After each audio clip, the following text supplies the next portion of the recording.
الحمد لله رب العالمين نحمده ونستعينه ونؤمن به ونتوكل عليه ونعوذ بالله من شرور أنفسنا ومن سيئات أعمالنا من يهده الله فلا مضل له ومن يضلله فلن تجد له وليا مرشدا اللهم صل على محمد وعلى آل محمد كما صليت على إبراهيم وعلى آل إبراهيم اللهم بارك على محمد وعلى آل محمد كما باركت على إبراهيم وعلى آل إبراهيم في العالمين إنك حميد مجيد ألا إن خير الحديث كتاب الله وخير الهدي هدي محمد صلى الله عليه وسلم وشر الأمور محدثاتها وكل محدثة بدعة وكل بدعة ضلالة وكل ضلالة في النار رب اشرح لي صدري ويسر لي أمري واحلل عقدة من لساني يفقه قولي أيها الناس أوصيكم وإياي أولا بتقوى الله يا أيها الذين آمنوا اتقوا الله حق تقاته ولا تموتن إلا وأنتم مسلمون أعوذ بالله من الشيطان الرجيم بسم الله الرحمن الرحيم اقرأ باسم ربك الذي خلق خلق الإنسان من علق اقرأ وربك الأكرم الذي علم بالقلم علم الإنسان ما لم يعلم ബഹുമാന്യരായ സത്യവിശ്വാസികളെ വിശ്വാസിനികളെ, ജീവിതത്തിലെ എല്ലാ മേഖലകളിലും അള്ളാഹുവിൻ്റെ വിധികളും വിലക്കുകളും പാലിച്ചുകൊണ്ട് അള്ളാഹുവെ സൂക്ഷിച്ചുകൊണ്ട് മുത്തഖീങ്ങളായി തഖ്വയുള്ളവരായി ജീവിക്കണമെന്ന് ആദ്യമായി എന്നോടും അനന്തരം നിങ്ങളോടും ഉപദേശിക്കുകയാണ്. എല്ലാവരോടുമായി തഖ്വ കൊണ്ട് വസിയ്യത്ത് ചെയ്യുകയാണ്. അല്ലാഹു തആല നമുക്കെല്ലാവർക്കും തഖ്വയും ഈമാനുമുള്ള ജീവിതം നൽകി അനുഗ്രഹിക്കുമാറാവട്ടെ. ബഹുമാന്യരായ സഹോദരങ്ങളെ, സഹോദരിമാരെ, നമുക്കെല്ലാം അറിയാവുന്നതുപോലെ നമ്മുടെ വിദ്യാർത്ഥിനികളുടെ SSLC പരീക്ഷാ ഫലം അറിയുന്ന ദിവസമാണ് ഇന്ന്. ഏതാനും ദിവസങ്ങൾക്കുള്ളിൽ തന്നെ ഹയർ സെക്കൻഡറി പരീക്ഷാ ഫലവും അറിയും എന്നാണ് മനസ്സിലാക്കുന്നത്. ഏതായാലും ഇത്തരത്തിലുള്ള ഒരു സാഹചര്യത്തിൽ പരീക്ഷാഫലം കാത്തിരിക്കുന്ന വിദ്യാർത്ഥികളും അവരുടെ രക്ഷിതാക്കളുമെല്ലാം മക്കളുടെ അതല്ലെങ്കിൽ വിദ്യാർത്ഥികളുടെ ഉന്നത പഠനത്തെക്കുറിച്ചാണ് ചിന്തിച്ചുകൊണ്ടിരിക്കുന്നത്. ഉന്നത വിദ്യാഭ്യാസവുമായി ബന്ധപ്പെട്ടുകൊണ്ടുള്ള ഇസ്ലാമിൻ്റെ വീക്ഷണം എന്താണെന്ന് ലളിതമായി വിശദീകരിക്കാനാണ് ഇന്നത്തെ ഖുത്ബ പ്രയോജനപ്പെടുത്തുന്നത്. പ്രാഥമികമായിട്ടൊരു കാര്യം പറയാനുള്ളത്, നമ്മുടെ മക്കളെല്ലാം എല്ലാ വിഷയങ്ങളിലും A+ നേടണമെന്നും മുന്നിൽ നിൽക്കുന്നവരിൽ തന്നെ അവരുണ്ടാവണമെന്നുമാണ് ഓരോ രക്ഷിതാവും ആഗ്രഹിക്കുന്നത്. പക്ഷെ ഏതെങ്കിലും ഒരു A+ കുറഞ്ഞു പോയതുകൊണ്ടോ അതല്ലെങ്കിൽ 2-3 വിഷയങ്ങളിൽ B ആയതുകൊണ്ടോ B+ ആയതുകൊണ്ടോ നമ്മുടെ കുഞ്ഞുങ്ങൾ അവരുടെ ഭാവി പരാജയപ്പെട്ടു പോയി എന്നാരും ധരിക്കാൻ പാടില്ല. കാരണം കുഞ്ഞുങ്ങളുടെ ഭാവി എന്ന് പറയുന്നത് വിവിധ മേഖലകളിലാണ്. അവരുടെ അഭിരുചി ഏതെല്ലാം വിഷയങ്ങളിലാണ് എന്നത് മാത്രമാണ് ഈ SSLC +2 പരീക്ഷാ ഫലമെല്ലാം പറഞ്ഞുകൊണ്ടിരിക്കുന്നത്. അതിനപ്പുറത്ത് കുഞ്ഞുങ്ങളെ മാനസികമായി ഈ പരീക്ഷാ ഫലം പറഞ്ഞുകൊണ്ട് തളർത്താനോ ഒന്നിനും കൊള്ളാത്തവരാണെന്ന് ചിത്രീകരിക്കാനോ രക്ഷിതാക്കൾ ആ ഒരു നിലപാട് സ്വീകരിക്കാൻ പാടില്ല. അധ്യാപകരും അതുപോലെ തന്നെ പൊതുസമൂഹവും ആ ഒരു നിലപാട് സ്വീകരിക്കാൻ പാടില്ല. നമ്മുടെ വളർന്നു വരുന്ന കുഞ്ഞുങ്ങളെല്ലാം മിടുക്കന്മാരാണെന്നുള്ള പൊതുവായ നിലപാടാണ് നമ്മൾ സ്വീകരിക്കേണ്ടത്. അല്ലാഹു തആല നമ്മുടെ വിദ്യാർത്ഥിനികളെ ഉന്നതങ്ങളിൽ എത്തിക്കുമാറാവട്ടെ. ബഹുമാന്യരായ സഹോദരങ്ങളെ, സഹോദരിമാരെ, പഠനത്തിന്, വായനയ്ക്ക്, വിദ്യാഭ്യാസത്തിന് ഏറ്റവും വലിയ പ്രാധാന്യം നൽകിയ ദർശനമാണ് ഇസ്ലാം.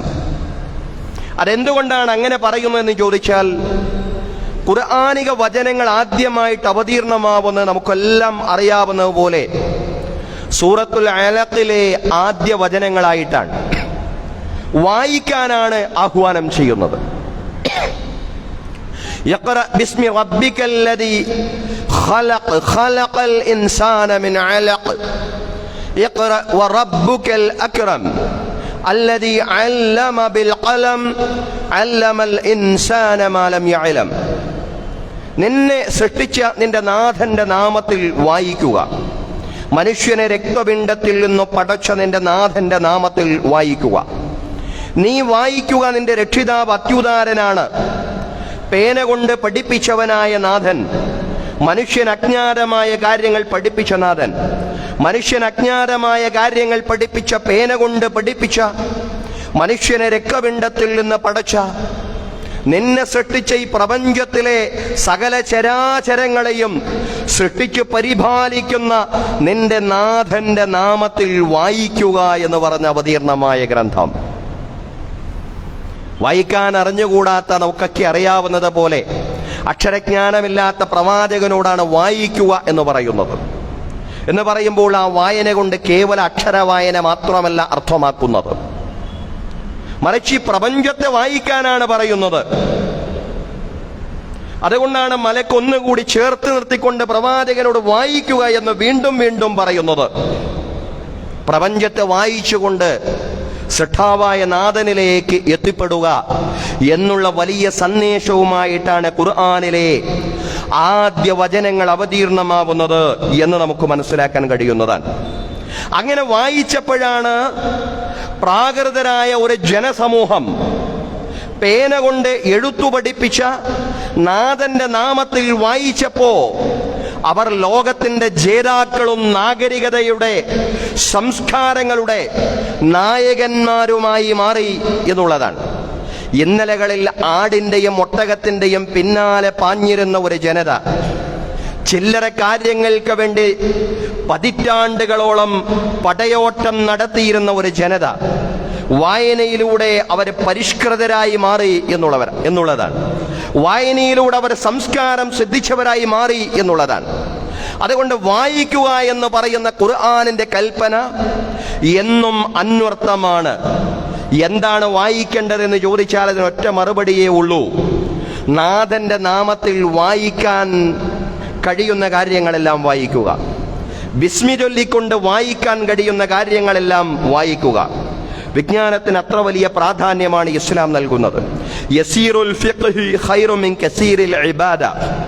കുറച്ച് കാര്യങ്ങൾ പഠിക്കുക എന്ന് പറയുന്നത് ധാരാളം നേരം അള്ളാഹുവിനെ ഇബാദത്ത് ചെയ്യുന്നതിനേക്കാൾ ഉത്തമമാണ്. ധാരാളം നേരം അള്ളാഹുവിനെ ആരാധിക്കുന്നതിനേക്കാൾ ഉത്തമമാണ് കുറച്ച് കാര്യങ്ങൾ പഠിക്കുക. പ്രവാചകൻ സല്ലല്ലാഹു അലൈഹി വസല്ലം പറഞ്ഞതാണ്. അങ്ങനെ എത്രയോ ഹദീസുകൾ നമുക്ക് കാണാൻ സാധിക്കും. റസൂലുള്ളാഹി സ്വല്ലല്ലാഹു അലൈഹി വസല്ലം പറഞ്ഞു, തഅല്ലമുൽ ഇൽമ്, നിങ്ങൾ വിജ്ഞാനം നുകരണേ, പഠിക്കണേ. ഫഇന്ന തഅലീമഹു ലില്ലാഹി ഖശിയ. നിശ്ചയം പഠിക്കുക എന്ന് പറയുന്നത് അത് അള്ളാഹുവിന് വേണ്ടിയുള്ള ഭയപ്പെടലാണ്. പഠിച്ചവൻ അള്ളാഹിനെ ഭയപ്പെടും. പഠിക്കുക എന്ന് പറയുന്നത് അത് അള്ളാഹുവിന് വേണ്ടിയുള്ള ഭയപ്പെടലാണ്. വത്വലബഹു ഇബാദ, വിജ്ഞാനം അന്വേഷിക്കൽ ഇബാദത്താണ്, ആരാധനയാണ്. വമുദാക്കറതുഹു തസ്ബീഹ്, റഫറൻസ് അതല്ലെങ്കിൽ അവലംബിക്കുക എന്ന് പറയുന്നത് അള്ളാഹുവിനുള്ള പ്രകീർത്തനമാണ്.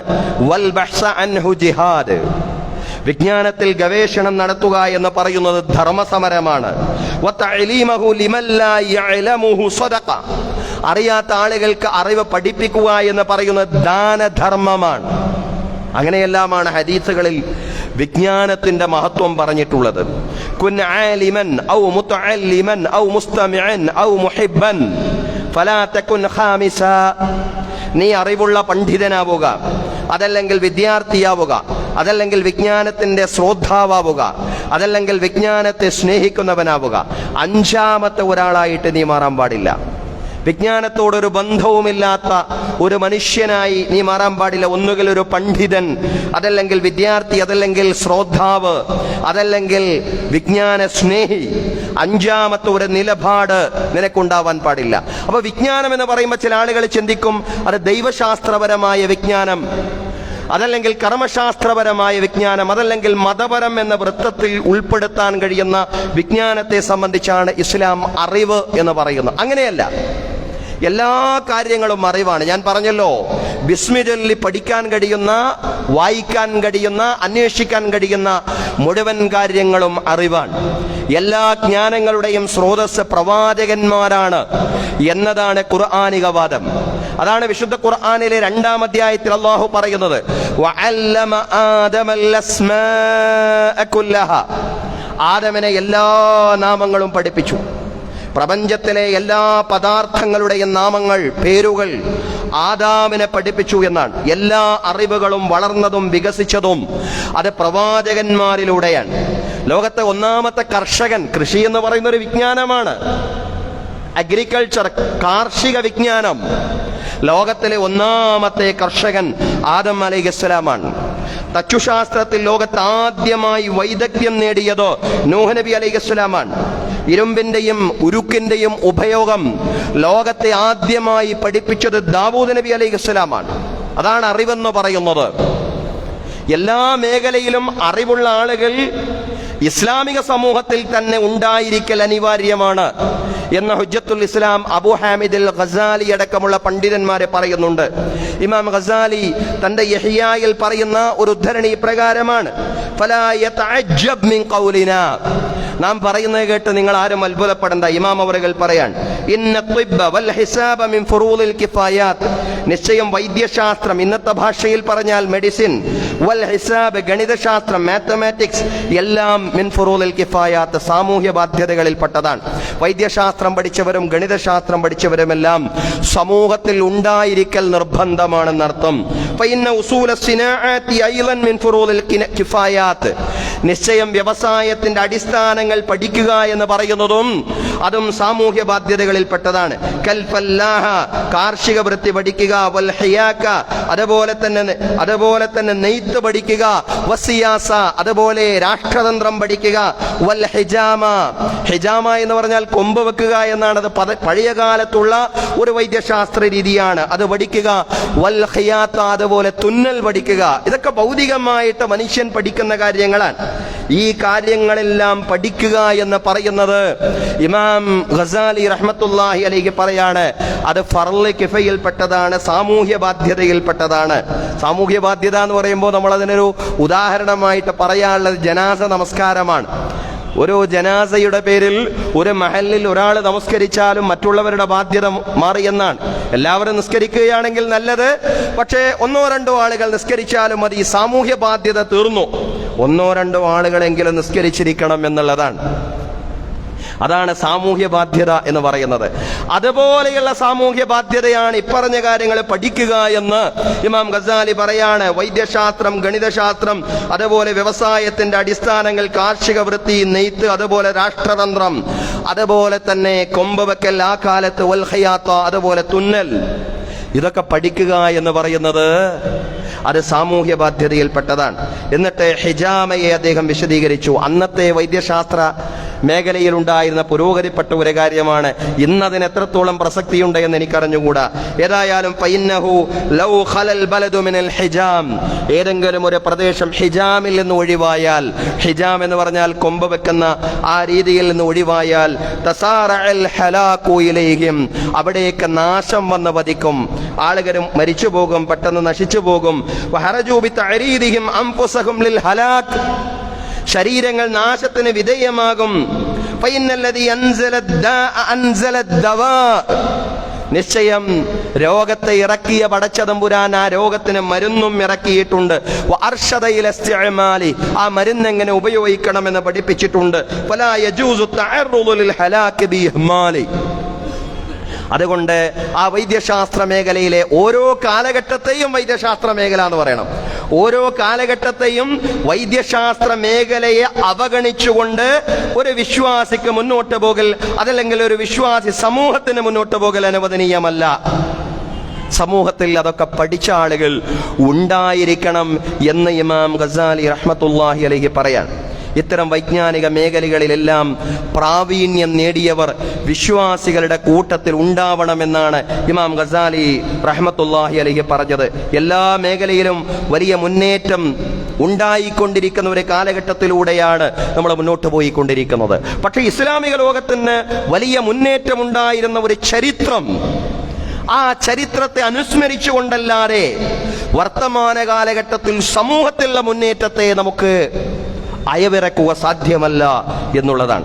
ലോകത്തെ സകല വിജ്ഞാനങ്ങളുടെയും പ്രഭിതാക്കൾ മുസ്ലിങ്ങൾ തന്നെയായിരുന്നു എന്ന് പ്രഗത്ഭരായ പല ചരിത്രകാരന്മാരും അതുപോലെ മഹത്തുക്കളും രേഖപ്പെടുത്തി വെച്ചിട്ടുണ്ട് എന്നുള്ളതാണ്. പണ്ഡിറ്റ് ജവഹർലാൽ നെഹ്റു തന്റെ വിശ്വചരിത്രാവലോകനത്തിൽ വിശദീകരിക്കുകയാണ്, മറ്റു സംസ്കാരങ്ങളിൽ നിന്ന് വ്യത്യസ്തമായി അറേബ്യയിൽ ശാസ്ത്രാന്വേഷണ ബുദ്ധി വളരെ കൂടുതലായിരുന്നു.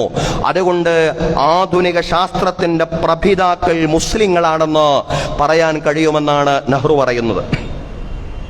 ഇന്റലക്ച്വൽ ഡെവലപ്മെന്റ് ഓഫ് യൂറോപ്പ് എന്ന കൃതിയിൽ ജോൺ വില്യം രേഖപ്പെടുത്തുകയാണ്, ഇന്ന് ലോകം അനുഭവിക്കുന്ന എല്ലാ ശാസ്ത്രീയ സുഖങ്ങൾക്കും ലോകം കടപ്പെട്ടിരിക്കുന്നത് മുസ്ലിങ്ങളോടാണ്. ആധുനിക ലോകത്തിന്റെ സൃഷ്ടാക്കളായ ഗലീലിയോ, ക്ലെപ്പർ, അതുപോലെ തന്നെ ബ്രൂണോ, ന്യൂട്ടൻ, ഡാവിഞ്ചി തുടങ്ങിയവരെല്ലാം പ്രചോദനം സ്വീകരിച്ചത് പൂർവികരായ ഇബ്നു സീന, അൽബറൂണി, ഇബ്നു ഖൽദൂൻ, റാസി, ഫാറാബി, ഗസാലി തുടങ്ങിയ മുസ്ലിം പണ്ഡിതന്മാരിൽ നിന്നാണെന്ന് ജോൺ വില്യം രേഖപ്പെടുത്തി വെക്കുകയാണ്. സഹോദരങ്ങളെ, ദ പ്രീച്ചിങ് ഓഫ് ഇസ്ലാം എന്ന ഗ്രന്ഥത്തിൽ തോമസ് അർണോൾഡ് വിശദീകരിച്ചത് ഇബ്നു സീനയുടെ അൽ ഖാനൂൻ ഫി തിബ്ബ് പോലെ വൈദ്യശാസ്ത്ര മേഖലയിൽ ഗവേഷണം നടത്തപ്പെട്ട മറ്റൊരു കൃതിയും ഉണ്ടായിട്ടില്ല എന്നുള്ളതാണ്.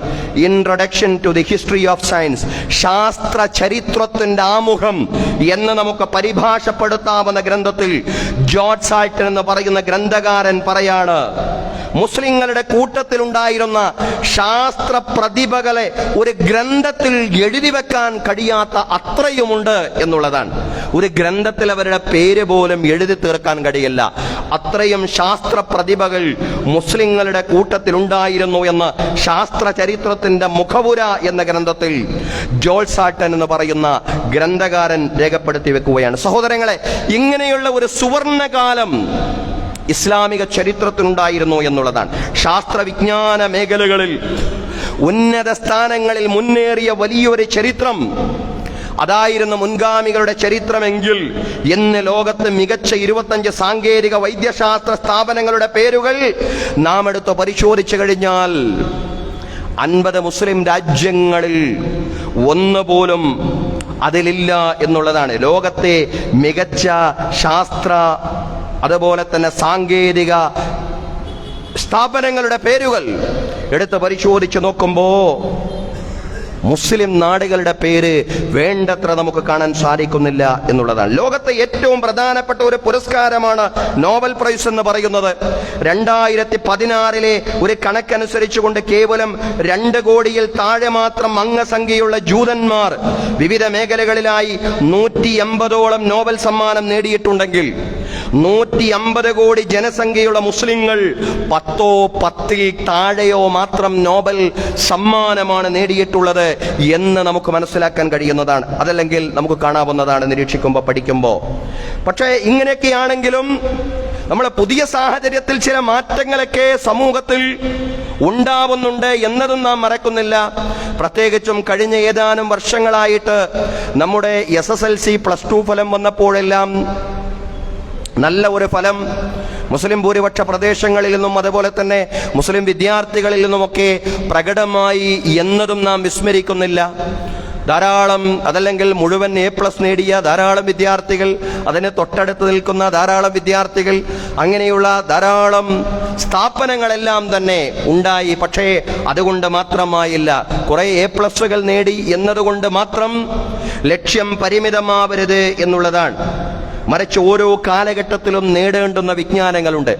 ഓരോ കാലഘട്ടത്തിലും ജാഗ്രതയോടുകൂടി നേടിയെടുക്കേണ്ടുന്ന, കരുതലോടുകൂടി പഠിക്കേണ്ടുന്ന അറിവുകളുണ്ട്. അത് കരുതലോടുകൂടി തന്നെ പഠിക്കാൻ തയ്യാറാവണം എന്നുള്ളതാണ്. അതാണ് ഖുർആന്റെ പ്രയോഗം, നിങ്ങൾ സാധ്യമാവുന്നത്ര ശക്തി സംഭരിക്കണം. ഇന്നത്തെ ശക്തി എന്ന് പറയുന്ന വൈജ്ഞാനികമായ ശക്തിയാണ്. ഇന്നത്തെ ശക്തി എന്ന് പറയുന്ന ഈമാനികമായ ശക്തിയോടൊപ്പം തന്നെ ശാസ്ത്രീയമായ സാങ്കേതികമായ മേഖലയിലുള്ള മികവ് എന്നുള്ളതാണ്. അത് നിങ്ങൾ കൈവരിക്കണം എന്ന് ഖുർആൻ തന്നെ പറഞ്ഞതാണ്. നമ്മുടെ സമൂഹത്തിൽ എല്ലാം പഠിച്ച ആളുകളുണ്ടാവണം. മെഡിസിനും എഞ്ചിനീയറിംഗും എല്ലാം പഠിച്ചവർ സമൂഹത്തിലുണ്ടാവണം. വൈദ്യശാസ്ത്ര മേഖലയിൽ നമുക്കറിയാം വലിയ ചൂഷണങ്ങൾ നടന്നുകൊണ്ടിരിക്കുന്ന കാലമാണ്. ചില ആശുപത്രികളെങ്കിലും അറവുശാലകളായിട്ട് മാറിക്കൊണ്ടിരിക്കുന്നു. ഇവിടെ പണത്തിന് മാത്രം അടിമകളാവാതെ ദൈവബോധമുള്ള, തഖ്വയുള്ള, മനുഷ്യപ്പറ്റുള്ള ഡോക്ടർമാരും അതുപോലെ തന്നെ ആരോഗ്യ വിദഗ്ധരും ഉണ്ടാവണം എന്നുള്ളതാണ്. അങ്ങനെയുള്ള ആരോഗ്യ വിദഗ്ധർ അതല്ലെങ്കിൽ വൈദ്യശാസ്ത്രജ്ഞന്മാരെ സമൂഹത്തിൽ ഉണ്ടാവുക എന്ന് പറയുന്നത് ഒരു ദീനിയായ ആവശ്യമാണ്. അതാണ് ഇമാം ഗസാലി ഫർള് കിഫായിയാണെന്ന് പറഞ്ഞത്. കാരണം അത് പ്രവാചകൻ സല്ലല്ലാഹു അലൈഹി വസല്ലം പറഞ്ഞതാണ്. തദാവൂ യാ ഇബാദല്ലാഹ്, അല്ലാഹുവിന്റെ അടിമകളെ നിങ്ങൾ ചികിത്സിക്കണേ, രോഗം വന്നാൽ നിങ്ങൾ ചികിത്സിക്കണേ എന്നാ പറഞ്ഞത്. അതല്ലാതെ എന്തെങ്കിലും കൃത്രിമമായിട്ടുള്ള ചപ്പടി വിദ്യകൾ പരീക്ഷിക്കുക എന്നുള്ളതല്ല. മറിച്ച് ശരിയായി ഓരോ കാലഘട്ടത്തിലും മികച്ചു നിൽക്കുന്ന ചികിത്സാ രീതികളെ തന്നെ അവലംബിക്കുക എന്നുള്ളതാണ്. അല്ലാഹുവിന്റെ അടിമകളെ നിങ്ങൾ ചികിത്സിക്കണം. പ്രവാചകൻ സല്ലല്ലാഹു അലൈഹി വസല്ലം പറയാൻ, ഫഇന്നല്ലാഹ അസ്സ വജല്ല ലം യൻസിൽ ദാഅൻ ഇല്ലാ അൻസല മഅഹു ശിഫാ, നിശ്ചയം അല്ലാഹു തആല ഒരു രോഗത്തെയും ഇറക്കിയിട്ടില്ല. രോഗമുണ്ടെങ്കിൽ അതിന്റെ കൂടെ അതിൻ്റെതായിട്ടുള്ള ശമനവുമുണ്ട്. അതിന്റെ ശമനം അതല്ലെങ്കിൽ അതിന്റെ മരുന്ന് എന്താണെന്നൊരു പക്ഷേ ചില രോഗങ്ങളുടെ, ഇപ്പൊ കൊറോണ കാലത്ത് നമ്മൾ കൊറോണക്ക് മരുന്നില്ല, ഡയറക്റ്റ് മരുന്നില്ല എന്ന് പറഞ്ഞിരുന്നു. അതുപോലെയുള്ള കാര്യങ്ങളൊക്കെ ഉണ്ടാവാം. പക്ഷേ മരുന്നില്ല എന്ന് പറഞ്ഞാൽ ഒരു കാലഘട്ടത്തിലും അതിന്റെ മരുന്ന് കണ്ടുപിടിക്കില്ല എന്നല്ല. മറിച്ച് ലോകം അത്തരം കണ്ടുപിടുത്തങ്ങളിലേക്ക് നീങ്ങിക്കൊണ്ടിരിക്കുകയാണ്. എല്ലാറ്റിനും മരുന്നുണ്ട്. ആ മരുന്നുകൾ കണ്ടുപിടിക്കണം എന്ന് ആര് പറഞ്ഞതാ? പ്രവാചകൻ അന്ന് പറയാൻ. പ്രവാചകൻ പറഞ്ഞു, ഓരോ രോഗത്തിനും മരുന്നുണ്ട്. രോഗം ഇറക്കിയ പടച്ചതമ്പുരാൻ അതിന്റെ ശിഫാഉം ഇറക്കിയിട്ടുണ്ട്. അതിന്റെ ശിഫാഇനെ സംബന്ധിച്ചുള്ള അന്വേഷണമാണ്. അതുകൂടിയാണ് യഥാർത്ഥത്തിൽ വൈദ്യശാസ്ത്രം എന്ന് പറയുന്നത്.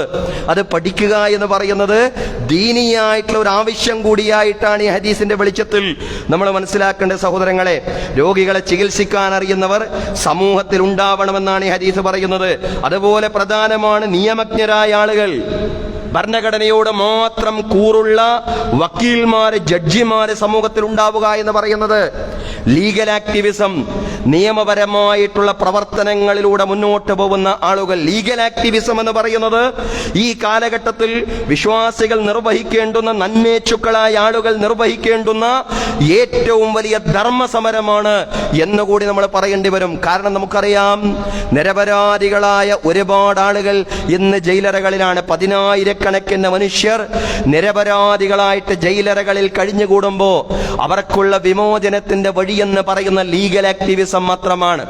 നമ്മുടെ ഭരണഘടനയെ മുന്നിൽ വെച്ചുകൊണ്ട് നടത്തുന്ന നിയമാനുസൃതമായിട്ടുള്ള നിയമ പോരാട്ടങ്ങളുണ്ടല്ലോ, ഭരണഘടനാപരമായിട്ടുള്ള കോടതീയമായിട്ടുള്ള പോരാട്ടങ്ങളുണ്ടല്ലോ, ആ പോരാട്ടങ്ങളെയാണ് ലീഗൽ ആക്ടിവിസം എന്ന് പറയുന്നത്. ആ ലീഗൽ ആക്ടിവിസം നടത്താൻ പ്രാപ്തിയുള്ള, ശേഷിയുള്ള ജഡ്ജിമാരും വക്കീൽമാരും സമൂഹത്തിൽ ഉണ്ടാവുക എന്ന് പറയുന്നത് അത് സാമൂഹ്യമായ ബാധ്യതയാണ്. അതുപോലെ തന്നെ ഈ കാലഘട്ടത്തിൽ ചരിത്രം പഠിക്കുന്ന ആളുകൾ, ചരിത്ര ബോധമുള്ള ആളുകൾ സമൂഹത്തിൽ ഉണ്ടാവുക. കാരണം ചരിത്രം തിരുത്തി എഴുതാൻ വേണ്ടിയുള്ള ശ്രമം നടന്നുകൊണ്ടിരിക്കുന്ന കാലമാണ്. നിങ്ങൾ ഭൂമിയിലൂടെ സഞ്ചരിക്കണം. എങ്ങനെയായിരുന്നു വ്യാജന്മാരുടെ പരിണിതി എന്ന് നിങ്ങൾ മനസ്സിലാക്കണം. ചരിത്രം പഠിക്കുക എന്ന് പറയുന്നത് ഒരനിവാര്യതയാണ്. ഖുർആൻ തന്നെ പറഞ്ഞ കാര്യമാണ്. ചരിത്രം അറിയണം, ചരിത്രം പഠിക്കണം, ചരിത്രത്തിലൂടെ കാര്യങ്ങൾ മനസ്സിലാക്കണം. സഹോദരങ്ങളെ, ചരിത്ര വിവരണമാണല്ലോ ഖുർആനിന്റെ വലിയൊരു ഭാഗം എന്ന് പറയുന്നത്. ചരിത്രമാണ് ഖുർആൻ പറയുന്നത്. എന്നാൽ ഇന്ന് നമ്മുടെ രാജ്യത്ത് പോലും ചരിത്രം തിരുത്തി എഴുതാൻ വേണ്ടിയുള്ള ശ്രമങ്ങളാണ് നടന്നുകൊണ്ടിരിക്കുന്നത്.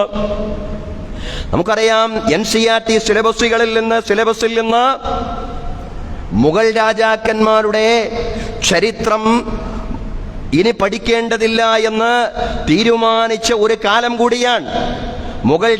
മുഗളന്മാരുടെ ചരിത്രം വേണ്ടതില്ല എന്ന് തീരുമാനിച്ചതല്ലെങ്കിൽ അത് വെട്ടിമാറ്റിയ ഒരു കാലത്തിലൂടെയാണ് നമ്മൾ മുന്നോട്ട് പോയിക്കൊണ്ടിരിക്കുന്നത്. ഇസ്ലാമിക സമൂഹം ഈ നാടിന്റെ സ്വാതന്ത്ര്യത്തിന് വേണ്ടി നടത്തിയ നിരവധി പോരാട്ടങ്ങളുണ്ട്. ആ പോരാട്ടങ്ങളുടെ ചരിത്രം കൂടിയാണ് ചരിത്രം എന്ന് പറയുന്നത്. അതുകൊണ്ട് ചരിത്ര പഠനം ഈ കാലഘട്ടത്തിൽ എന്നല്ല ഏത് കാലഘട്ടത്തിലും വളരെയധികം അനിവാര്യമായ കാര്യമാണ്. അതുകൊണ്ട് ചരിത്ര പഠനത്തിന് വലിയ പ്രാധാന്യം നൽകണം. അതും സാമൂഹികമായ ബാധ്യത തന്നെയാണ്. മുസ്ലിം ഭരണാധികാരികൾ ക്ഷേത്രങ്ങൾ പൊളിച്ച് മസ്ജിദുകളാക്കുകയായിരുന്നുവെന്ന തെറ്റായ ചരിത്രം പ്രചരിപ്പിക്കുന്ന കാലമാണ്. ആ ഒരു പ്രചരണത്തിലൂടെയാണല്ലോ ബാബരി മസ്ജിദ് തകർത്തതും ഗ്യാൻവാബി അടക്കമുള്ള മസ്ജിദുകൾ കൈയടക്കാൻ ശ്രമിക്കുന്നതുമെല്ലാം. അതുകൊണ്ട് ശരിയായ ചരിത്രം നമ്മൾ പഠിക്കുകയും സമൂഹത്തെ വിശേഷിച്ചും വളർന്നു വരുന്ന തലമുറയെ ആ ശരിയായ ചരിത്രം തന്നെ പഠിപ്പിക്കുകയും ചെയ്യണമെന്ന് ആവർത്തിച്ചു പറയേണ്ടുന്ന ഒരു സന്ദർഭം കൂടിയാണിത്. C.L. റൗസ് എന്ന് പറയുന്ന അമേരിക്കൻ ചരിത്രകാരൻ പറയുന്നുണ്ട്, 1962 അമേരിക്കൻ ജനതയ്ക്ക് നൽകുന്ന ഒരു ഉപദേശം അദ്ദേഹം നൽകുകയാണ്. C.L. റൗസ് എന്ന് പറയുന്ന അമേരിക്കൻ ചരിത്രകാരൻ അമേരിക്കൻ ജനതയ്ക്ക് 1962 ഒരു ഉപദേശം നൽകുകയാണ്. എന്താണ് അദ്ദേഹം പറയുന്നത്? ഏതെങ്കിലും ഒരു കാലത്ത് ലോകരാഷ്ട്രങ്ങളെ ഭരിക്കുവാൻ അമേരിക്ക ഉദ്ദേശിക്കുന്നുവെങ്കിൽ അമേരിക്കയിലെ സ്കൂളുകളിലും കോളേജുകളിലും യൂണിവേഴ്സിറ്റികളിലും വളരെ പ്രാധാന്യത്തോടുകൂടി ചരിത്രം പഠിപ്പിക്കണം എന്നുള്ളതാണ്. അമേരിക്ക ലോകം ഭരിക്കാൻ ആഗ്രഹിക്കുന്നുവെങ്കിൽ C.L. റൗസ് എന്ന് പറയുന്ന ചരിത്രകാരൻ പറയാണ്, അമേരിക്കയിലെ സ്കൂളുകളിലും കോളേജുകളിലും യൂണിവേഴ്സിറ്റികളിലും വളരെ പ്രാധാന്യത്തോടുകൂടി ചരിത്രം പഠിപ്പിക്കണം. അതേ കാര്യം തന്നെയാണ് സഹോദരങ്ങളെ ഇന്ത്യയിലെ ഇസ്ലാമിക സമൂഹവും മനസ്സിലാക്കേണ്ടത്. ഈ സമുദായം ഇനിയും പാർശ്വവൽക്കരിക്കപ്പെടാതിരിക്കണമെങ്കിൽ, സാമ്രാജ്യത്വത്തോട് നെഞ്ചുവിരിച്ച് പോരാടിയ നമ്മുടെ പ്രപിതാക്കൾ വിസ്മൃതിയിലാവാതെ പോവണമെങ്കിൽ, അവർ മറന്നു പോവാതിരിക്കണമെങ്കിൽ, താജ്മഹലും കുത്തുബ് മീനാറും ചെങ്കോട്ടയും അടക്കം മുസ്ലിങ്ങൾ ഈ നാട്ടിൽ ജീവിച്ചു മരിച്ചുപോയതിന്റെ ചിഹ്നങ്ങൾ തുടച്ചു നീക്കപ്പെടാതിരിക്കണമെങ്കിൽ, ചരിത്രം വികലമാക്കാതിരിക്കാനുള്ള ശ്രമങ്ങൾക്കെതിരെ നാം ഒന്നിക്കുകയും ശരിയായ ചരിത്രം എന്താണെന്ന് സമൂഹത്തെ നമ്മൾ പഠിപ്പിക്കുകയും ചെയ്യണം. അതുകൊണ്ട് ചരിത്ര പഠനത്തിലേക്ക് നമ്മുടെ കുട്ടികൾ വളരെ ഗൗരവത്തിൽ ഇറങ്ങേണ്ടുന്ന ഒരു കാലം കൂടിയാണ്. അതുപോലെ പ്രധാനമാണ് അധികാര പങ്കാളിത്തത്തിന്റെ വലിയ മേഖലയായിട്ടുള്ള സിവിൽ സർവീസിലുള്ള മുസ്ലിം പ്രാതിനിധ്യം എന്ന് പറയുന്നത്. ചെറിയ മാറ്റങ്ങളൊക്കെ മുസ്ലിം പ്രാതിനിധ്യവുമായി ബന്ധപ്പെട്ടുകൊണ്ട് കഴിഞ്ഞ ഏതാനും വർഷങ്ങളിൽ ഉണ്ടായി. നമുക്കതിലൊക്കെ പ്രതീക്ഷ അർപ്പിക്കാവുന്നതാണ്. പക്ഷേ പൂർണ്ണമായ സംതൃപ്തി കൈകൊള്ളാവുന്ന ഒരു അവസ്ഥയിലേക്ക് സമുദായം എത്തിയിട്ടില്ല. ഇനിയും ഒരുപാട് മുന്നോട്ട് പോകണം എന്നുള്ളതാണ്.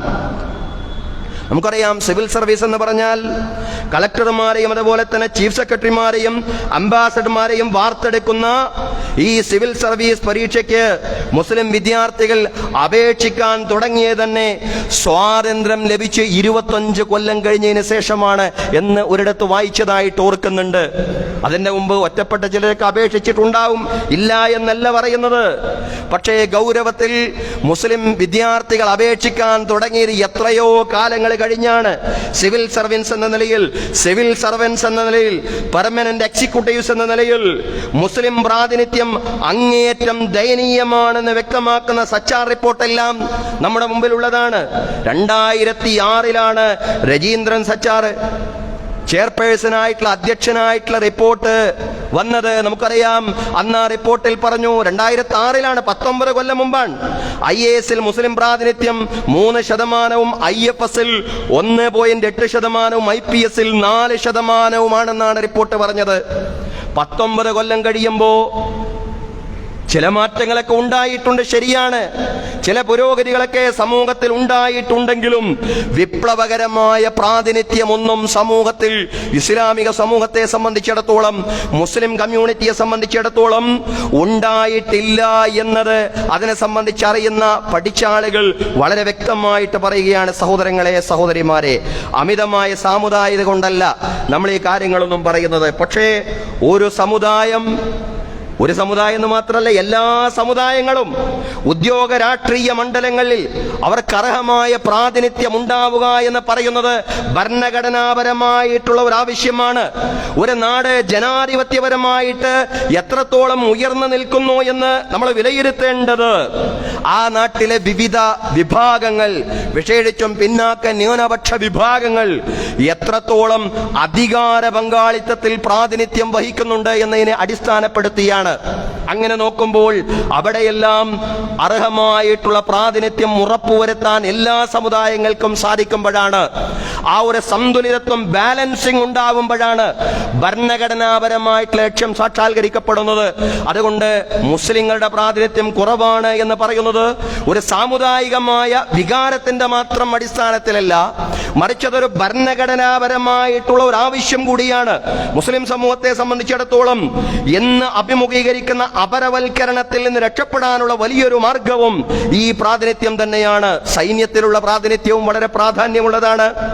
ഇന്നിപ്പോൾ നമുക്കറിയാം, ഇങ്ങനെ ഒരു ഓപ്പറേഷൻ സിന്ദൂർ എന്ന് പറയുന്ന വലിയൊരു ഓപ്പറേഷന് നമ്മുടെ രാജ്യത്ത് നമ്മുടെ സൈന്യം, നമ്മുടെ പട്ടാളക്കാര് നേതൃത്വം നൽകിയപ്പോൾ നമ്മുടെ രാജ്യം മൊത്തത്തിൽ അഭിമാനിക്കുകയാണ്, നമ്മളെല്ലാവരും അഭിമാനിക്കുകയാണ്. പക്ഷേ നമുക്ക് അഭിമാനിക്കാൻ ഇരട്ടി മധുരമുള്ള ഒരു കാര്യം കൂടിയുണ്ട്. ആ ഓപ്പറേഷന് നേതൃത്വം കൊടുത്ത ഒരു സഹോദരി സോഫിയ ഖുറൈഷി എന്ന് പറയുന്ന ആ ഒരു സഹോദരി, അതിന്റെ മുന്നിൽ നിന്നുകൊണ്ട് അതിനെ നയിച്ച 3 പേരിൽ ഒരാൾ അവരായിരുന്നു എന്നുള്ളതാണ്.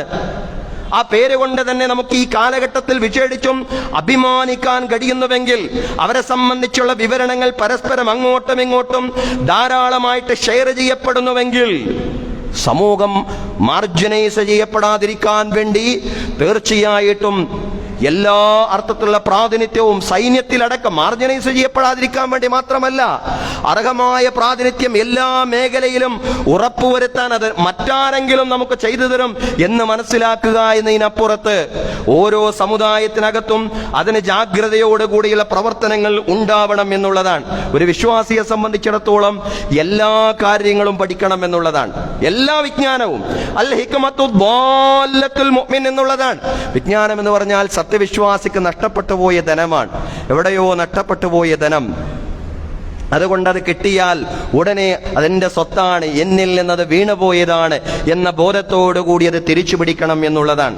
അത് ഇന്ന അറിവ് എന്നില്ല, പക്ഷേ അറിവിലൂടെ അള്ളാഹുവിനെ ഭയപ്പെടാനുള്ള പ്രാപ്തി നേടിയെടുക്കണം. പടച്ചോനെ പേടിക്കാതെ എന്ത് പഠിച്ചിട്ടും കാര്യമില്ല. അതാ ഖുർആൻ പറഞ്ഞത്. എന്താണ് അറിവ് എന്ന് അള്ളാഹു പറയാൻ, അലം തറ അന്നല്ലാഹ അൻസല മിനസ് സമാഇ മാഅൻ ഫഅഖ്റജ്നാ ബിഹി സമറാത്തിൻ മുഖ്തലിഫൻ അൽവാനുഹാ. നിങ്ങൾ കാണുന്നില്ലേ, നിശ്ചയം അല്ലാഹു തആല ആകാശത്തിൽ നിന്ന് മഴ വർഷിപ്പിച്ചു, ആ മഴയിലൂടെ വ്യത്യസ്തങ്ങളായ കായ്ക്കനികളെ ഉൽപ്പാദിപ്പിച്ചു. വമിനൽ ജിബാലി ജുദദും ബീലും വഹുംറുൻ മുഖ്തലിഫൻ അൽവാനുഹാ. നിങ്ങൾ പർവ്വതങ്ങളിലൂടെ നടക്കുമ്പോൾ അവിടെ വ്യത്യസ്തങ്ങളായ വഴികൾ നിങ്ങൾക്ക് കാണാൻ കഴിയും. വ്യത്യസ്തങ്ങളായ പാറകൾ, വെളുത്ത പാറകളുണ്ട്, ചുവന്ന പാറകളുണ്ട്, വിവിധ വർണ്ണങ്ങളിലുള്ള പാറകളുണ്ട്. വഗറാബീബ് സൂദ്, കാക്കയെ പോലെ കറുത്ത പാറകളുണ്ട്. കാക്കയെ പോലെ കറുത്ത പാറകളും വെളുത്ത പാറകളും ചുവന്ന പാറകളുമെല്ലാം നിങ്ങൾക്ക് പർവ്വതങ്ങളിൽ കാണാൻ സാധിക്കുന്നതാണ്. വമിനന്നാസി വദ്ദവാബി വൽ അൻആമി മുഖ്തലിഫുൻ അൽവാനുഹു കദാലിക്. അതുപോലെ മനുഷ്യരിലും മൃഗങ്ങളിലുമെല്ലാം ഈ നിറവൈവിധ്യങ്ങൾ, ചുവപ്പും കറുപ്പും വെളുപ്പുമെല്ലാമായുള്ള ഈ നിറവൈവിധ്യങ്ങൾ നിങ്ങൾക്ക് കാണാൻ കഴിയുന്നതാണ്. അതിനുശേഷം അല്ലാഹു പറയാൻ, ഇന്നമാ യഖ്ഷല്ലാഹ മിൻ ഇബാദിഹിൽ ഉലമാ. നിശ്ചയം അല്ലാഹുവിന്റെ ദാസന്മാരിൽ അല്ലാഹുവിനെ ഭയപ്പെടുന്നത് അറിവുള്ളവർ മാത്രമാണ്. അള്ളാഹുവിന്റെ ഈ ദൃഷ്ടാന്തങ്ങളിലേക്ക് നോക്കിക്കൊണ്ട് ഈ പർവ്വതങ്ങളിൽ കാണുന്ന പാറകളുണ്ടല്ലോ, ആ പാറകളിലെ നിറവൈവിധ്യങ്ങൾ, മനുഷ്യരിലെ വ്യത്യാസങ്ങൾ, മൃഗങ്ങളിലെ വ്യത്യാസങ്ങൾ, ഈ വ്യത്യാസങ്ങളിലേക്കെല്ലാം നോക്കിക്കൊണ്ട് റബ്ബനാ മാ ഖലഖ്ത ഹാദാ ബാത്തിലാ, പടച്ചതമ്പുരാനെ നീ ഇതൊന്നും വൃഥാ സൃഷ്ടിച്ചതല്ലല്ലോ എന്ന അത്ഭുതം കൂറുന്ന ഒരു അവസ്ഥയുണ്ടല്ലോ. ഇന്ന ഫീ ഖൽഖി സമാവാതി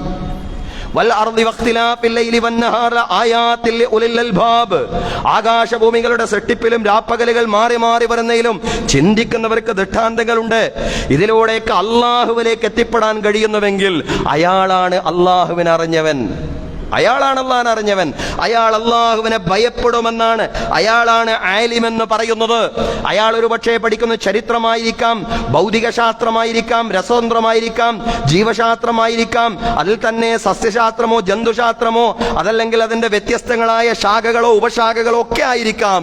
പക്ഷേ അതിലൂടെ അള്ളാഹുവിലേക്ക് എത്തുന്നുവെങ്കിൽ, അള്ളാഹുവിനെ ഭയപ്പെടാൻ, അള്ളാഹുവിന്റെ ദൃഷ്ടാന്തങ്ങളെ മനസ്സിലാക്കാൻ ഒരാൾക്ക് കഴിയുന്നുവെങ്കിൽ അയാൾ ആലിമാണ് ഇസ്ലാമിന്റെ കൺസെപ്റ്റ് അനുസരിച്ച്.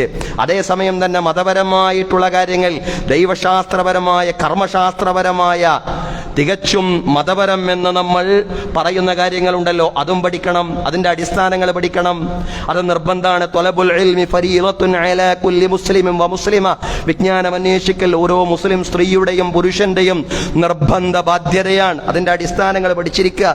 എല്ലാവർക്കും അത് മുഴുവനായും, എല്ലാവർക്കും മതവിജ്ഞാന മേഖലയിൽ സമ്പൂർണമായ ഒരു ആലിമായി, അതല്ലെങ്കിൽ ഒരുപാട് കാര്യങ്ങൾ പഠിച്ച ഒരു ആലിമായി മാറാൻ കഴിഞ്ഞുകൊള്ളണമെന്നില്ല.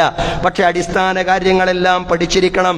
അങ്ങനെയുള്ള ശർഈ വിജ്ഞാനങ്ങൾ, അടിസ്ഥാന കാര്യങ്ങൾ എല്ലാവരും പഠിക്കണം എന്നതോടൊപ്പം തന്നെ ശർഈ വിജ്ഞാനങ്ങളിൽ അവഗാഹമുള്ള പണ്ഡിതന്മാരും സമൂഹത്തിൽ ഉണ്ടാവണം എന്നും ഖുർആൻ പറഞ്ഞു. ഫലൗലാ നഫറ മിൻ കുല്ലി ഫിറഖത്തിൻ മിൻഹും ത്വായിഫത്തുൻ ലിയതഫഖഹു ഫിദ്ദീൻ വലിയുൻദിറു ഖൗമഹും ഇദാ റജഉ ഇലൈഹിം ലഅല്ലഹും യഹ്ദറൂൻ.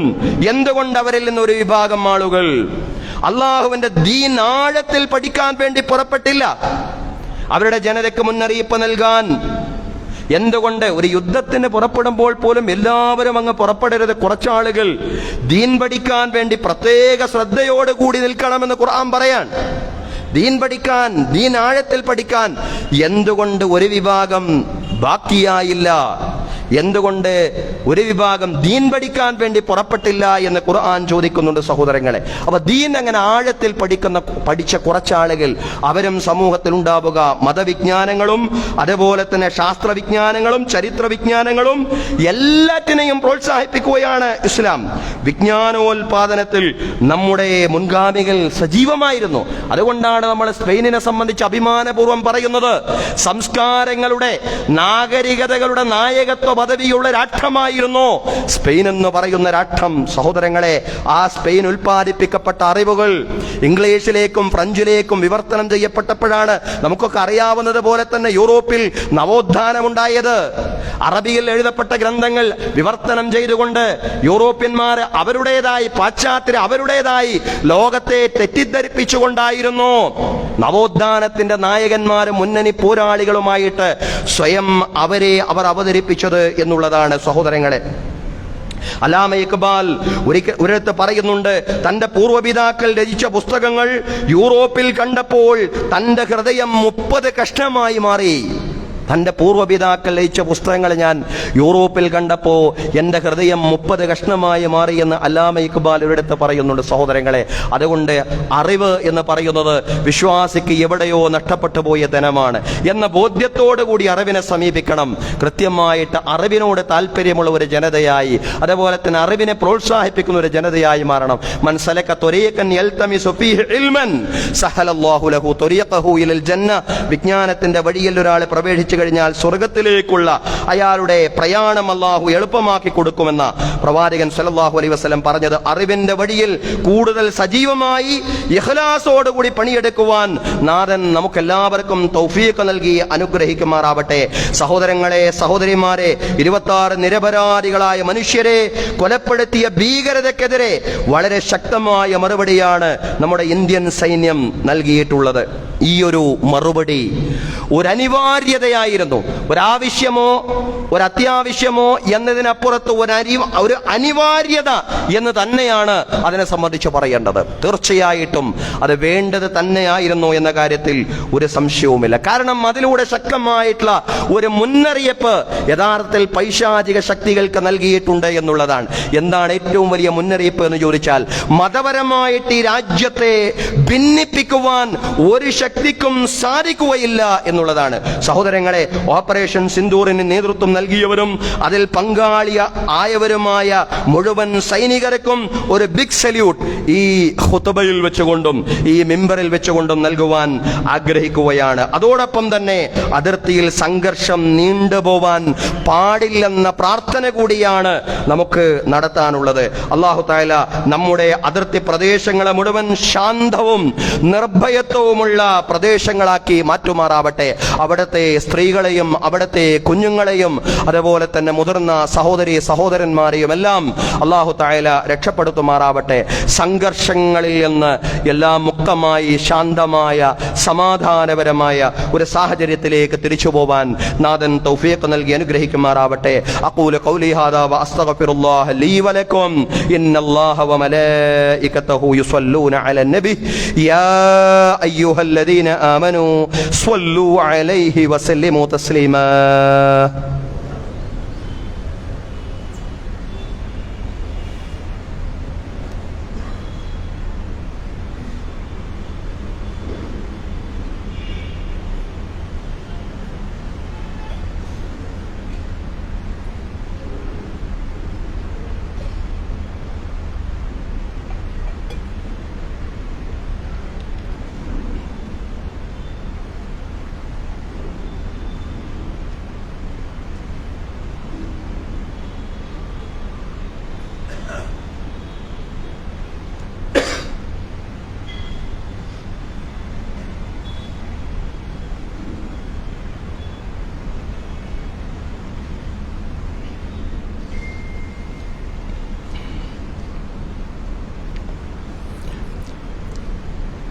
അൽഹംദുലില്ലാഹി റബ്ബിൽ ആലമീൻ വസ്സലാത്തു വസ്സലാമു അലാ റസൂലിൽ അമീൻ മുഹമ്മദിൻ വഅലാ ആലിഹി വസ്വഹ്ബിഹി അജ്മഈൻ.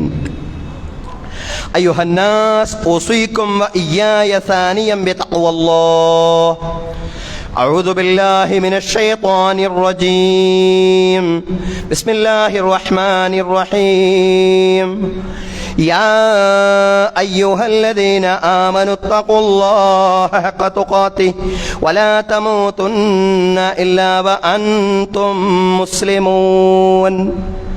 ബഹുമാന്യരായ സത്യവിശ്വാസികളെ വിശ്വാസിനികളെ, ജീവിതത്തിലെ എല്ലാ മേഖലകളിലും അള്ളാഹുവിൻ്റെ വിധികളും വിലക്കുകളും പാലിച്ചുകൊണ്ട് അള്ളാഹുവെ സൂക്ഷിച്ചുകൊണ്ട് മുത്തഖീങ്ങളായി ജീവിക്കണമെന്ന് ആദ്യമായി എന്നോടും അനന്തരം നിങ്ങളോടും ഉപദേശിക്കുകയാണ്. ഒരിക്കൽ കൂടി തഖ്വ കൊണ്ട് വസിയ്യത്ത് ചെയ്യുകയാണ്.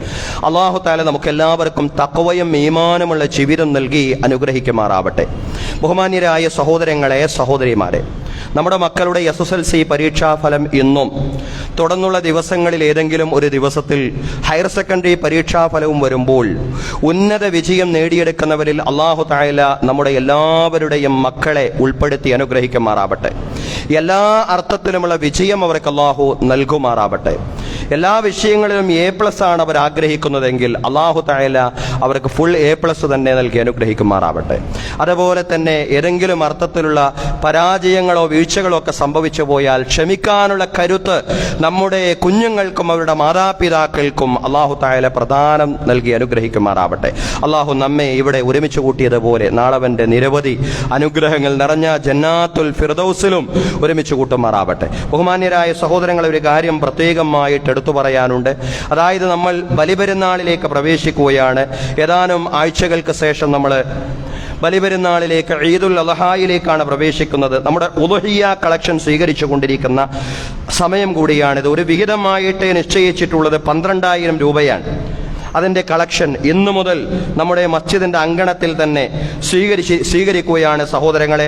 അതുകൊണ്ട് കളക്ഷൻ നൽകാൻ ആഗ്രഹിക്കുന്ന ആളുകൾ, ഇന്ന് പണം നൽകാത്ത ആളുകളാണെങ്കിൽ പോലും അവരുടെ ഓഫർ, അവർ വാഗ്ദാനം ചെയ്യുന്ന വിഹിതം എത്രയാണോ, ഷെയർ എത്രയാണോ അത് അറിയിച്ചാൽ നല്ലതായിരിക്കും. അതുകൊണ്ട് സഹോദരങ്ങൾ, ആ കാര്യം ഉദ്ഹിയ്യ ഷെയറിൻ്റെ കാര്യം എല്ലാവരും പ്രത്യേകമായി ശ്രദ്ധിക്കണമെന്ന് ഉണർത്തുകയാണ്. അള്ളാഹു നമ്മെ ഇവിടെ ഒരുമിച്ച് കൂട്ടിയതുപോലെ നാളവൻ്റെ നിരവധി അനുഗ്രഹങ്ങൾ നിറഞ്ഞ ജന്നാത്തുൽ ഫിർദൗസിലും ഒരുമിച്ച് കൂട്ടുമാറാവട്ടെ. അള്ളാഹു തആല നമ്മുടെ എല്ലാ സംരംഭങ്ങളെയും വിജയിപ്പിക്കുമാറാവട്ടെ. ഉളുഹിയ അടക്കമുള്ള നമ്മുടെ എല്ലാ സംവിധാനങ്ങളെയും അള്ളാഹു പൂർണ്ണമായിട്ടും വിജയിപ്പിക്കുമാറാവട്ടെ. അള്ളാഹു തആല നമ്മയും അതുപോലെ തന്നെ നമ്മിൽ നിന്ന് മരണപ്പെട്ടു പോയ ആളുകളുടെയും ഖബർ ജീവിതം അള്ളാഹു വിശാലമാക്കി തരുമാറാവട്ടെ, വിശാലമാക്കി കൊടുക്കുമാറാവട്ടെ. ബർസഖി ജീവിതം കണ്ണെത്താ ദൂരത്തോളം വിശാലമാക്കി തരുമാറാവട്ടെ. അള്ളാഹു അവന്റെ അർശിന്റെ രാജസിംഹാസനത്തിന്റെ നിഴൽ നേടിയെടുക്കുന്നവരിൽ നമ്മെ എല്ലാവരെയും ഉൾപ്പെടുത്തി അനുഗ്രഹിക്കുമാറാവട്ടെ. വലത് കൈയിൽ ഗ്രന്ഥം നേടിയെടുക്കുന്നവരുടെ കൂട്ടത്തിലും റസൂലുള്ളാഹി സ്വല്ലല്ലാഹു അലൈഹി വസല്ലമയുടെ ശഫാഅത്തുൽ ഉലമായുടെ ഭാഗമാവുന്നവരിലും റസൂലുള്ളാഹി സ്വല്ലല്ലാഹു അലൈഹി വസല്ലമയുടെ കരങ്ങളിൽ നിന്ന് ഹൗലുൽ കൗസറിന്റെ മഹത്തായ പാനീയം വാങ്ങിച്ചു കുടിക്കുന്നവരിലും സിറാത്തിലൂടെ മിന്നൽ വേഗത്തിൽ പ്രയാണം ചെയ്യുന്നവരിലും ഫിർദൗസിൽ പ്രവാചകന്മാരോടൊപ്പം സുദ്ദീഖുകളോടൊപ്പം ശുഹദാക്കളോടൊപ്പം സ്വാലിഹീങ്ങളോടൊപ്പം ശാശ്വതമായി സംഗമിക്കുന്നവരിലും റബ്ബ് തആല നമ്മയും നമ്മുടെ കുടുംബാംഗങ്ങളെയും ഉൾപ്പെടുത്തി അനുഗ്രഹിക്കുമാറാവട്ടെ. അല്ലാഹു തആല നമ്മുടെ ഭാര്യ സന്താനങ്ങളിൽ കൺകുളിർമ പ്രദാനം ചെയ്യുമാറാവട്ടെ. നമ്മുടെ മക്കൾക്ക് ഉയർന്ന വിദ്യാഭ്യാസവും ഉന്നതമായ തൊഴിലും സർവോപരി നമുക്കും നമ്മുടെ മക്കൾക്കും തഖ്വയും ഈമാനും സ്വബറും ഇസ്തിഖാമത്തും സിബാത്തും അല്ലാഹു തആല എല്ലാ അർത്ഥത്തിലും വർദ്ധിപ്പിക്കുമാറാവട്ടെ. അള്ളാഹുവെ പടച്ചവനെ ഫലസ്തീൻ മക്കളെ നീ സഹായിക്കണമേ റബ്ബേ. അള്ളാഹുവെ ഖുദ്സിന് സമ്പൂർണ്ണമായ മോചനം നീ പ്രദാനം ചെയ്യണമേ റബ്ബേ. അള്ളാഹുവെ ഇന്ത്യയുടെ അതിർത്തി പ്രദേശങ്ങളിൽ താമസിച്ചു കൊണ്ടിരിക്കുന്ന ആളുകൾ അള്ളാഹുവെ പടച്ചതമ്പുരാനെ അള്ളാഹുവെ അതിർത്തിയിൽ പടച്ചവനെ പൂർണ്ണ സമാധാനം നൽകണമേ റബ്ബേ. അള്ളാഹുവെ ശാശ്വതമായ നിർഭയത്വം പ്രദാനം ചെയ്യണമേ റബ്ബേ. അള്ളാഹുവെ എല്ലാ പ്രദേശങ്ങളിലും പൂർണ്ണമായ സുരക്ഷിതത്വം പ്രദാനം ചെയ്യണമേ തമ്പുരാനെ. അള്ളാഹുവെ സ്ത്രീകളെയും കുഞ്ഞുങ്ങളെയും എല്ലാ അർത്ഥത്തിലും നീ രക്ഷിക്കണമേ തമ്പുരാനെ. അള്ളാഹുവെ രോഗികളെയും അതുപോലെ വൃദ്ധജനങ്ങളെയും മാതാപിതാക്കളെയും എല്ലാ അർത്ഥത്തിൽ നീ രക്ഷിക്കണേ റബ്ബേ. അള്ളാഹുവേ ഞങ്ങളുടെ മാതാപിതാക്കളെ ഞങ്ങളുടെ മുതിർന്ന പൗരന്മാർക്ക് പടച്ച തമ്പുരാനെ അവർക്ക് ആരോഗ്യത്തോടു കൂടിയുള്ള ദീർഘായുസ് നൽകി നീ അനുഗ്രഹിക്കണമേ തമ്പുരാനെ. അള്ളാഹ് ഞങ്ങളുടെ പ്രാർത്ഥന നീ സ്വീകരിക്കണമേ റബ്ബേ. അള്ളാഹുവെ അപകട മരണങ്ങളിൽ നിന്നും പെട്ടെന്നുള്ള മരണങ്ങളിൽ നിന്നും മാരകമായ രോഗങ്ങളിൽ നിന്നും മറ്റെല്ലാ ദുരിതങ്ങളിൽ നിന്നും പ്രയാസങ്ങളിൽ നിന്നും പരീക്ഷണങ്ങളിൽ നിന്നും ഞങ്ങളെ എല്ലാവരെയും പടച്ചവനെ ഞങ്ങളുടെ കുടുംബാംഗങ്ങളെയും നീ രക്ഷപ്പെടുത്തണമേ റബ്ബേ. അള്ളാഹുവെ കടങ്ങളിൽ നിന്നും സാമ്പത്തിക ബാധ്യതകളിൽ നിന്നും ഞങ്ങളുടെ എല്ലാവരുടെയും പിരടികളെ നീ മോചിപ്പിക്കണമേ തമ്പുരാനെ. അല്ലാഹുവേ ഞങ്ങളുടെ കൃഷിയിൽ കച്ചവടത്തിൽ ഉദ്യോഗ വരുമാന മാർഗങ്ങളിൽ ഖൈറും ബറക്കത്തും പ്രദാനം ചെയ്യണമേ നാഥ. അല്ലാ എന്ന് ഞങ്ങൾ നിന്നെ വിളിക്കുകയാണ് പടച്ചവനെ. ഞങ്ങൾക്ക് അല്ലാ എന്ന് വിളിക്കാൻ പടച്ചവനെ ഉടമസ്ഥനായി റബ്ബായി നാഥനായി നീ മാത്രമേ ഉള്ളൂ. അല്ലാ നിന്നെ അല്ലാ എന്ന് വിളിക്കാൻ നിനക്ക് കോടാനക്കോടി അടിമകളുണ്ട്, ദാസന്മാരുണ്ട്. ഞങ്ങൾക്ക് അല്ലാ എന്ന് വിളിക്കാൻ നീ മാത്രമേ ഉള്ളൂ. അല്ലാഹുവേ ഞങ്ങളുടെ ഓരോരുത്തരുടെയും മനസ്സിലുള്ള ഓരോ സദുദ്ദേശങ്ങളെയും നീ പൂർത്തീകരിച്ചു തരണമേ തമ്പുരാനെ. അല്ലാഹുവേ യാഥാർത്ഥ്യമാക്കി തരണമേ റബ്ബേ. അല്ലാഹുമ്മ റദ്ദ അൻ അബീ ബക്കർ വ ഉമർ വ ഉസ്മാൻ വ അലി വ അൻ ബഖിയത്തി സ്വഹാബത്തി വ സ്വഹാബിയത്തി കുല്ലിഹിം അജ്മഈൻ.